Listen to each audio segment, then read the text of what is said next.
আসসালামু আলাইকুম। তো আমি সাইদুর রহমান। বিগত 7 থেকে 8 মাস যাবত আমি ইউটিউবে কোনো ভিডিও দিতে পারছি না।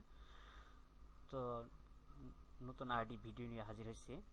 তো বিষয়টা হলো, আপনি 2024 সালের শিক্ষার্থীর যে সমস্ত রেজিস্ট্রেশন বাদ পড়েছিল সেই বিষয়ে নিয়ে আজকের পুরো ভিডিও আলোচনা করব।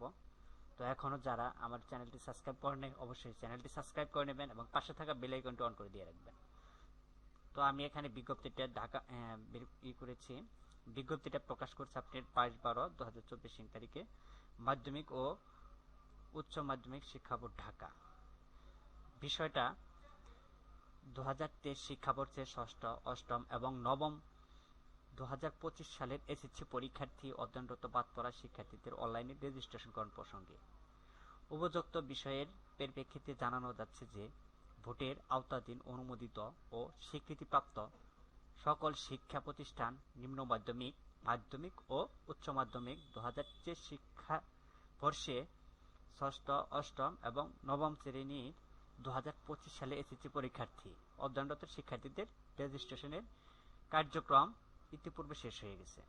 শিক্ষার্থীদের আবেদনের পরিপ্রেক্ষিতে বিশেষ বিবেচনায় রেজিস্ট্রেশনের সময়সীমা আগামী 22/12/2024 তারিখ হতে 2/1/2025 তারিখ পর্যন্ত নির্ধারণ করা হলো। অতএব 2023 সালের যে সমস্ত শিক্ষার্থী রেজিস্ট্রেশন থেকে বঞ্চিত হয়েছেন সে সমস্ত শিক্ষার্থীরা কিন্তু রেজিস্ট্রেশন করার সুযোগ পাচ্ছেন।